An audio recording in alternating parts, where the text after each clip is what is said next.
Our next two speakers, Marianne Whitlock and Sarah Howson, bring together a powerful blend of expertise. Marianne is the co-founder of Strategic PA Recruitment, bringing over 15 years of experience in sales, marketing, and relationship management. Alongside her is Sarah Howson, a seasoned C-suite executive assistant with 20 plus years of experience. She founded Strategic PA Network to support and connect assistants. In their session, What Recruiters Really Want, they'll pull back the curtain on today's UK EA job market, sharing what recruiters truly look for, the common mistakes to avoid, and how to build a strong personal brand. Whether you're job hunting or future-proofing your career, Marianne and Sarah's insider insights will give you the confidence to stand out and be successful. Hi everyone, I'm Sarah Howson. I'm a former executive assistant and now run Strategic PA Network and Strategic PA Recruitment with Marianne Whitlock. Oh my gosh, thank you so much for tuning in today. We hope you've had some epic sessions already. My background is former assistant as well, and then luxury sales and travel sales and marketing.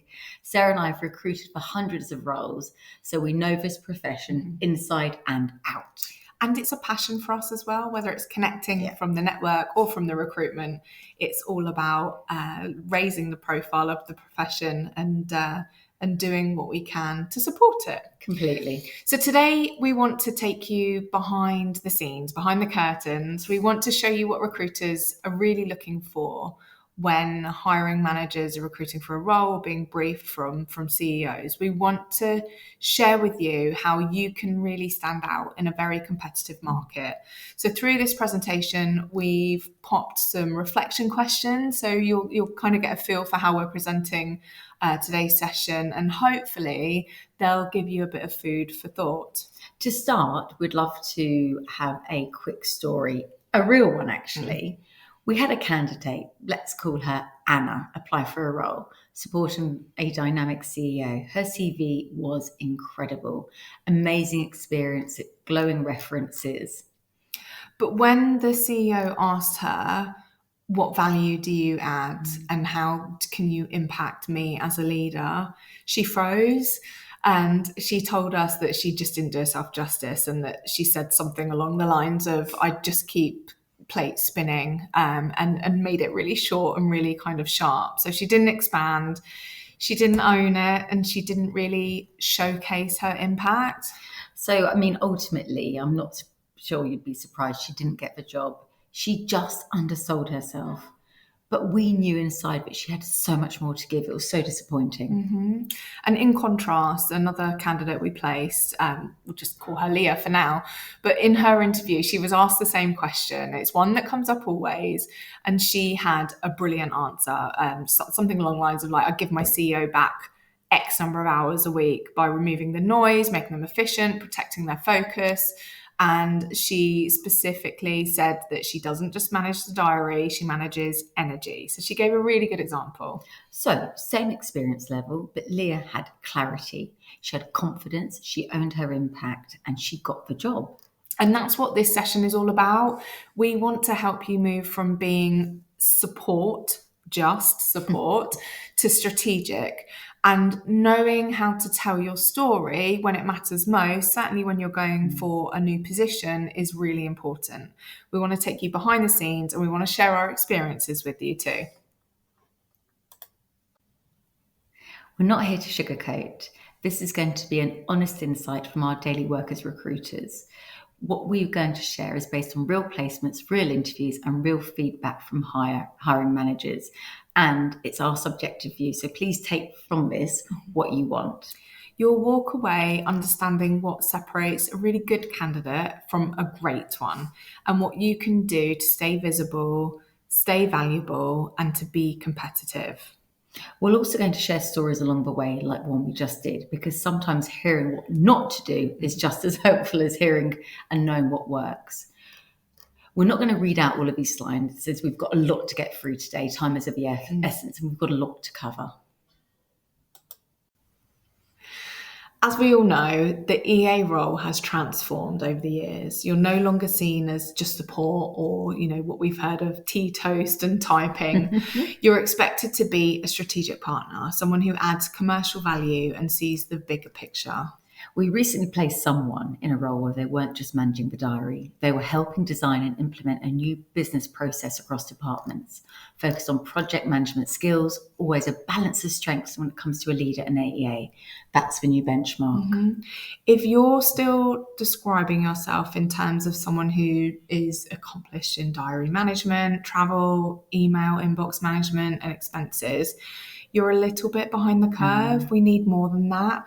Today's market wants to see initiative, commercial awareness, business acumen, and also leadership support. You're essentially a member of the SLT when you're operating at levels 3, 4 in the global skills matrix. Couldn't agree more. And that shift is only going to accelerate, especially with hybrid work and AI adoption. So reflection questions from this section. Have I evolved as a profession, or am I stuck describing myself in outdated ways? What strategic responsibilities do I already take on that I'm not talking about enough? Would a recruiter know I'm business-minded just by reading my CV or LinkedIn? And when was the last time I upskilled for the future of the executive assistant role? All of these questions, really important and ones to reflect on to kind of understand where you are when you're looking at future-proofing your role. So, whose role actually reflects their JD? This is a question for everybody watching right now. Let's get real. Job specs don't always tell the truth. We kind of say that they're a guide sometimes, don't we? Mm-hmm. But when we're in a room, when clients say what they actually want. Exactly. And I think, for the person whose role does reflect their job description, please get in touch. I'd love to hear from you. But we always hear from clients things like, I want someone who's going to challenge me, who's going to, stand up to me, have a bit of a backbone, someone who's got a bit of a second brain that can translate what's happening on the floor, be those eyes and ears. They've got to be able to have that element of, talking to other stakeholders. So that gravitas is really important, whether it's investors or board members, etc. You're ultimately an extension of your leader. You're an ambassador for the organization, and that's really important. That's why we pulled together the 10 most requested skills and traits from recent C-suite placements we've made. This is what our clients are actually asking for when we're off the record and we're having a transparent conversation, which we actually ask of everybody we work with. We're privileged to have a seat at the table with the CEO or the C-suite we are recruiting for. So you've got emotional intelligence, commercial awareness, calm under pressure, executive presence, strategic thinking and problem solving, tech confidence, AI fluency, proactivity. And also there's the communication aspect, being discreet, being loyal, and that cultural fit. I think we all know that this role is all about spark, it's all about connection, it's all about a partnership. And we've listed 2 brilliant resources here, the Global Skills Matrix and also the Future of Jobs Report. So they're 2 really, really good resources that we highly recommend you read through and you look at. Every single EA we've come across is unique. There's a unique set of skills that you've only got. EA to CEO in one role can mean something completely different to an EA to CEO role in another organization or another industry. So just please know that we need to understand as hiring managers or recruiters what it is about you that makes you unique. So just to reflect on this section, which 3 of these traits do I show consistently in my role? Which one do I need to work on for most of this year? Would someone looking at my CV or LinkedIn see these traits reflected? Which of these traits do I talk about confidently in interviews? And I think which 1 or 2 areas do you need to work on? Pull out some sections that you could think about and focus your energy on. Really important to do so. Okay, a controversial one, but red flags, and really important because I think red flags go both ways. A, when you're hiring for a position, you're looking at it from a candidate's perspective, but also from your perspective, you're looking at it from an employer's perspective. So let's talk about the no pile and how easy it is for you to end up on it. And of course, we're going to say the spelling mistakes and the classic kind of elements, but when we've seen thousands of CVs, there are ones that just get ruled out immediately, and we want to share those with you. We once received a CV that opened with, "I'm a reliable and hardworking individual who gets along with people." But that doesn't tell us anything. It's so generic, it could apply to literally anyone. Make sure your first half top of the page is compelling. It's everything in this competitive market. You want to make the reader want to read on. If you think we have up to 300 applications per role, you've got to stand out in this competitive market. I always think it's a case of not letting down the profession. When you're sending your CV, are you sending your best work to somebody? We always look at it as like a board paper. Have you spent that much time on it that you would be proud enough to show your CEO or, someone of real importance what you're doing? So in another interview, we had an EA who gave me one-word answers to every question that I asked. So no examples, no energy, I guess no curiosity. She was brilliant on paper and had some great experience, but there just wasn't a translation of that spark. So just remember, it's the whole package. We've talked about CVs, we've talked about interviews, and we're going to talk about LinkedIn, but there's so many elements. It's like a bit of a puzzle coming together that you need to get right. And these are all avoidable mistakes. You need to show impact in your CV, be engaging in the interviews, and have an online presence, which we're going to talk a little bit more about later, that backs you up as a person and really showcases what you can do.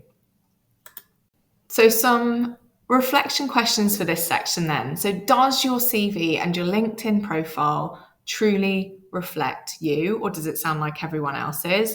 What is it that makes you unique? What are your strengths? And when was the last time that you received objective feedback on your CV or interview skills? What we say is it's really useful to get somebody out of the industry to look at your CV, because sometimes you are just too close to the document to see it. And are you giving it any red flags unintentionally? So take the time to do a bit of an audit. Is there big gaps in your CV? Are you missing out sections that probably should be included on there? Just take the time to read through and have a look. And if we're recruiting and you're our candidate, would your LinkedIn or CV make me pause in a good way and want to take you further? Yeah, and I think of that audience that you're pitching to, whether it's a hiring manager, a recruiter, a future leader. What would they want to see on all of your content? Agreed. We often say between us that the best candidates don't have the fanciest job titles, but they do have the clearest stories. And one EA recently said to us that they're managing their execs' energy, which I loved, not just their time. And that's the kind of language that shows insight and not just someone who's ticking a box or talking about tasks they've completed. It's so much more than that. And it's not about being loud either. It's about being clear and concise. Know what you've done, know how it helped, and be proud how to say it. Our acronym on the slide serves as a good reminder to you all. And I think pulling out the really important one is going to be the showcase. Showcase your strengths and your brand. Now, what you can do is go through all your previous roles. Where did you create a legacy? What were you known for? Where did you save the day? Where did you save money? Where did you create an efficiency? That should not be on page 2 or page 3. That should be right at the top in that first half a page. And the next, your key skills and achievements. We want everything up there. This is your opportunity to shine, to spotlight yourself. And it's not an opportunity or a time for you to be shy. Exactly. And just going to the C at the end, communicate this clearly and consistently. That is really important. So let's talk money in our reflection questions. Talk the language of your leaders. What's the most impactful thing you've done for your executive in the last 12 months? Can you list those out? Can you use them as your examples of your achievements? So think return on investment, think impact, think cost savings. What is going to pique the interest of the person you're trying to recruit for or hire for? And make them want to read on, I think. And can you clearly and confidently explain your biggest achievements using numbers or business outcomes? Articulation is everything. Is your story about how you work or what you do? So just try and remember that you need to tell the whole story. And how are you introducing yourselves? What words are you using? Do you have a sentence that clearly sums up your professional value? I suppose like an elevator pitch. How are you introducing yourself? What are you saying? Really important. So impactful. So this slide always makes me laugh, but it's the advice that I got from the first CEO that I worked for. Someone is always watching you. And it does sound a bit creepy, I'm not going to lie, but it's really important for you to be aware of this. An EA position is one that is not necessarily in the public eye, but you know what I mean. Everyone is watching you. Recruiters, hiring managers will go straight to LinkedIn and check you out. We've seen it time and time again with clients. So just be aware. Have you Googled yourself? That's something that someone said to me years ago, which sounds bizarre, but really important. You'd be amazed what comes up. Now, every interaction counts. Your personal brand is sacred to you. Think about what you're putting out there, what you're putting online, down to even what WhatsApp photograph you've got. Sarah and I once recruited for a role, and the photograph on WhatsApp really did not reflect the person. Say no more. Say no more. Say no more. Commenting on social media posts, you can go back a year. So be aware and mindful what you're saying and what you're putting out there about yourself. Just be aware, per this slide, that eyes are always on you. Being an EA is such a position of privilege, and there's such a fine line about what you can and can't do, and trust and confidentiality form a foundation of that. Weaving in what should probably be a session in its own right is a LinkedIn checklist for you. And, we've talked about personal brand, and LinkedIn is one of those sections that you can add a lot of impact. So just to pick out a couple of here, your banner and URL, it's the small details that make a difference. Are you using, and Canva is a brilliant tool to create a banner, and have you got your own customized URL? The letters and numbers that we sometimes see when people are copying and pasting their details into their CV, make sure it's just seamless and looks professional, which I think is really important. Your headline is really important as well, and your about section. Are you listing what you're passionate about? Are you showcasing your core strengths? And are you really thinking about what the person reading is getting from your profile? And continuing this, it's making sure, and we've talked about this before, you really hone in on those achievements. Don't just copy and paste from a job description. I really want to see in your experience section what it is you're delivering, what you've improved on, how you've kind of been successful in the different projects you've worked on. Recommendations also really important in a world where HR can just kind of confirm or deny that you've been, employed in a position. Those external validation points are really, really key. So reach out to your network. You'll find that a lot of the people you've worked with are really, really happy to help you. Keep everything up to date. Think about the tools you use. Are they reflected and updated in your LinkedIn profile? It's really important and something you really need to take care and attention on.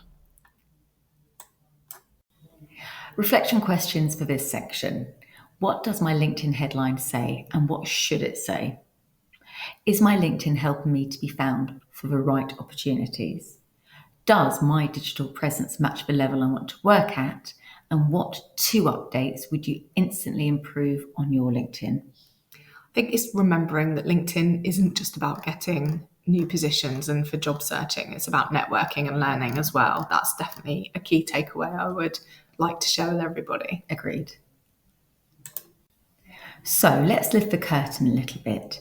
The reality is the best jobs, they're often never advertised. They're filled quietly through internal referrals, trusted recruiter recommendations, network introductions, and private focused headhunting. It's happening behind the scenes all the time. Very true. We've once placed a CEO level executive assistant into her dream role, and the candidate wasn't actively job hunting, but it's basically because she had been in touch after a previous opportunity, and because she kept that relationship warm, and because the company recognized that her skill set fitted into a little bit of the position, they came back to us and contacted her to kind of almost create her own role within a company, as she had a skill set that was really unique. The doors never close when, if it is a no, sometimes it may not always be a no. So doors never close. That's such a big takeaway, Sarah. You don't have to be the loudest voice, but you do need to stay consistently visible and stay connected to the right people. It's about being remembered at the right moment for the right reasons. And I think if you're just looking at job boards or LinkedIn to find new positions, you'll probably be missing out on, a good 50-60% of real opportunities out there. A lot of senior strategic roles, they're ones that come from networking, they're ones that come from reputation. It's someone who knows someone who knows someone that wants your name in front of someone else. So just bear that in mind and make sure you're networking for yourself and not just your company or not just your CEO. It's important to think about yourself and be a bit selfish. Couldn't agree more. And we always say in recruitment, and this is never true ever now, every single day is a learning day. No two situations are the same, and that's what keeps us really passionate about what we do. It's why we generally invest time in getting to know our candidates properly. It's not just ticking boxes for us. It's work ethic, career goals. Everything comes into play. And we're proud to be a little bit different in how we operate, that's for sure. Integrity is really important to us, certainly as kind of recruitment consultants. But, it's at the heart of what we do, and our candidates are at the heart of what we do. So we hear of so many horror stories about different practices and how people are ghosted and not given feedback, etc. And that's certainly not how we operate at Strategic PA Recruitment. No, and that's never been our way. We're not high street, and we don't want to be. For us, it's so much about putting the right person in the right role, appreciating that there's a role for everyone, but not every role is for everyone. We're all about the long game, relationships that are built on trust, honesty, integrity, and genuine care.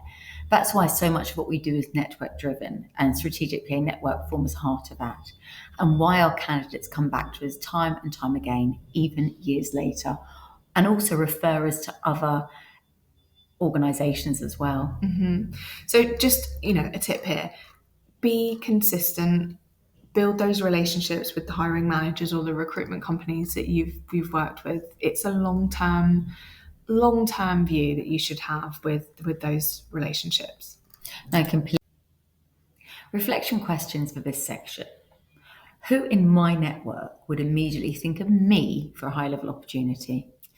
Are you nourishing that relationship, and do you need to reach out? Is it someone that you need to visibly stay connected to and kind of speak to? When was the last time you reached out to someone just to reconnect? And how can you show up a bit more consistently? Is it something you can build into a bit of a routine, whether it's monthly, bi-weekly, or even weekly? We love this quote. Networking is definitely not transactional. It's a long-term relationship building activity, and it's your safety net when the unexpected happens. It's not about connecting people. It's about connecting people with other people and kind of adding value as much as you can. Obviously, we're biased because of Strategic PA Network, but one of the biggest pieces of advice I wish I was given to myself in my early 20s is to network, and to network selfishly for yourself as well. The value it can bring and the doors it can open are endless, and we always are advocates for the networking. I know, and the network, Strategic PA Network, is just hitting its 10th year as well, so it's a year of celebration. So another story, one EA landed a dream role because she attended 3 of our events. She followed up with a thank you note, she shared ideas to the room and built a real rapport with another member who put her forward with a personal recommendation for a role that wasn't even advertised. We love when this happens. It's very much about creating a platform that enables success and facilitates it in all guises that fill our cup as network leaders. Now, a question to you, and to bring a bit of fun to the session, how do you feel about networking? Are you, it is not for me, or are you sunshine, sunny, heart-filled glasses on the right-hand side? I genuinely want everyone to look at it with a fresh perspective and give it a try, even if you're stepping outside of your comfort zone. Networking can be so important. And moving on to this famous quote as well, your network is your net worth. I think there's another quote that says the 5 people you surround yourself with, the kind of common. You are the sum of them. Yeah, it's really important. And we're always advocating for everyone to kind of do a bit more networking and step outside their comfort zone. So question to you, what's your next event? Where are you going to next? Whether you hate it or love it, we want you to have a goal. We want you to do something and kind of commit to venturing out there. So whether it's online or face-to-face, pop in the chat. Where's your next opportunity for networking? Reflection questions of this section. Are you making time for professional networking, as Sarah's just said, or pushing it to the bottom of the list? Because we appreciate you're stepping out of your comfort zone and it gives you that horrible feeling in the pit of your stomach. But by putting your toe into it and stepping forward, you can grow so much. And who have you met recently? So just have a think. Who did you meet at your last networking event? Have you followed up? Have you offered help? Have you said you were going to connect someone with someone? Have you actually done it and delivered?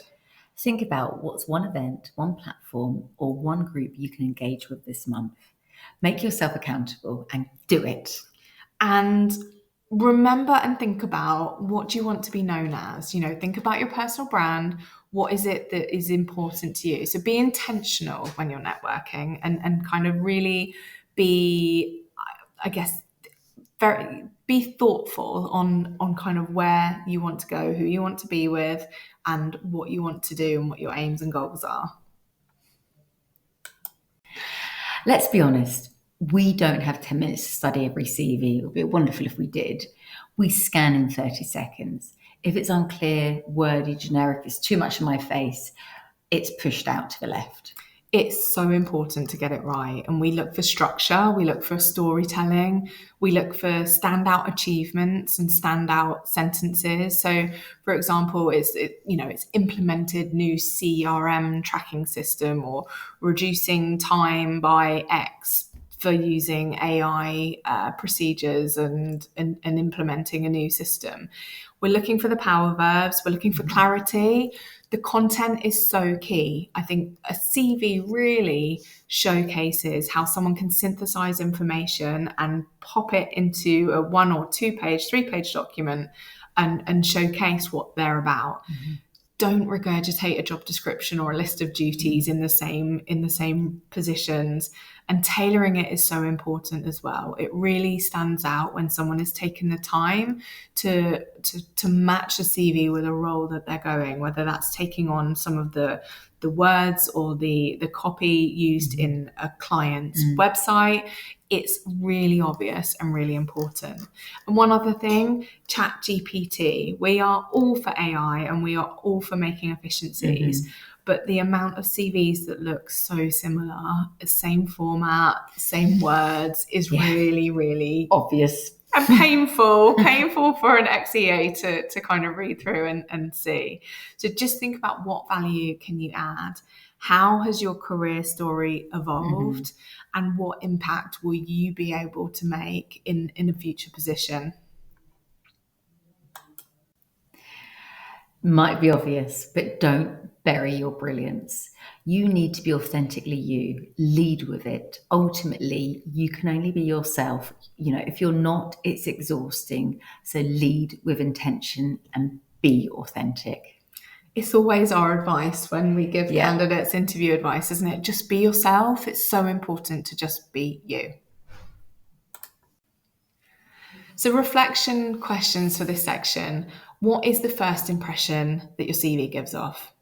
And have you made an impact in that top half of page 1, which we keep going on about, but please know it is so important. If you're a £70,000 or $70,000, and that probably doesn't translate or anywhere around the world, but can someone read your CV and put you at that level almost immediately? I want to see that you're that kind of EA and you bring that value. Yeah, and can, someone from reading your CV easily understand your value that you'd bring to the organisation? Have you spotlighted your achievements? You need to think about how you can add value and your return on investment. Is the language in your CV at the right level? So are you pitching yourself at the right position? Make sure you think about how you're introducing yourself, the language you use. That's really important. And we can't stress this enough. Tailor your CV every single time. It shows your intent, your engagement, and it will stand out to us as a recruiter. So looking to the future, the EAs we are consistently placing are not the ones who stay in their own lane. They're the ones who are evolving, who've got that growth mindset. They're the ones who absolutely love learning and who are always asking, what's next? What can I do? How can I grow myself? So they're putting themselves out of their comfort zones. They're embracing technology and they're looking for new learning opportunities. The list goes on, but these 4 words: learn, connect, adapt, and elevate. Treating your career like a business is a good analogy, and one that, you need focus. You need to know where you're going. What's your 1-year plan? What's your 3-year plan? What's your 5-year plan? Being sure that you're in the loop with your own mindset is really key. Absolutely. A tiny recap. Here's our list that gives you a little peek into what could make the difference when it comes to standing out. Specialist skill set or niche experience. Is it private equity, C-suite, global travel, investor relations and governance? The list goes on. AI isn't a threat, but it's a tool to be utilized. You keep growing your network, you're curious instead of staying comfortable. Breadth and depth of experience, the industry, the international exposure, leadership styles. I think what's important as well is your commitment to professional development. So whether it's the courses, the certifications, just showcase what it is that you're investing in yourself for. And it definitely makes you into more of a person. It gives you a personality. CVs can only do so much. So that commitment actually is never more important in this very fast moving market. So continuing on with what makes you stand out, it's having clear career planning and goals. Your vision for your future development. As Sarah said, your 1-year plan, your 3-year plan, your 5-year plan. It's the attention to detail and the little things that often make a big difference. So emails, how you're corresponding with people, your URL, how you present your out of office messages. It's always the small things that make the biggest difference. And as we said earlier, it's being authentically you and, bringing your own personality, especially taking care when using AI tools and online profiles. Being able to clearly and confidently articulate your strengths and your achievements is really important as well. You've got this amazing skill set. How you get that across is really important. And personal brand, don't need to keep banging on about this, but consistency, professional image. How do you reflect yourself? How do you show up online and in real life? It's just every interaction counts. So some final reflection questions. What are you doing to future-proof your role and your skills this year? Are you holding yourself back for some reason? Are you the one who's enabling your own success? Are you adapting to trends like AI or resisting them? Do you need to take yourself out of your comfort zone a little bit more often? Scary as that is, it's so important. As is setting goals, what one thing could you do to learn this quarter to stay relevant? Also, what do you want to be known for in the next 12 months? Break it all down into little steps and set yourself up for success. Do you think about maybe adding mentorship to your profile? Do you want to be a mentor or do you want to be menteed? Is it worth you finding an accountability buddy to kind of help you with support and just holding you accountable? And actually, for anybody interested in that, we're about to launch cohort 2 of our own mentorship program. So do get in contact if it's of interest. This quote by Maya Angelou is the basis of everything we do in our businesses, whether it's strategic PA network or strategic PA recruitment.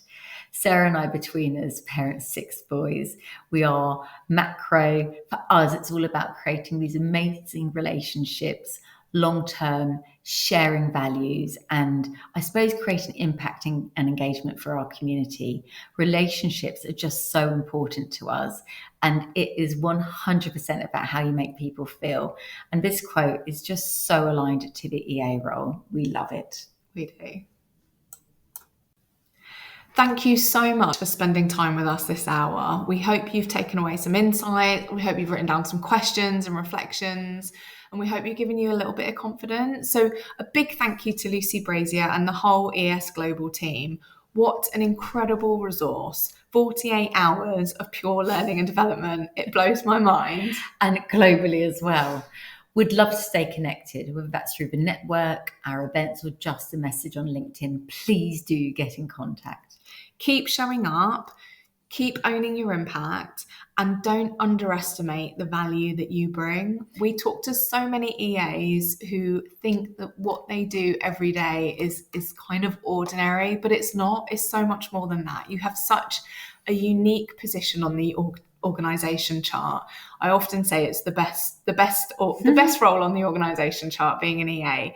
So just know that you add value every day more than you realize. Exactly. It might be your everyday, but it's not everyone's everyday, because the world needs strategic assistance. The market is evolving, and so are you. Thank you so much. We'd love to answer any questions you have, and would love to hear your biggest takeaway from the sessions.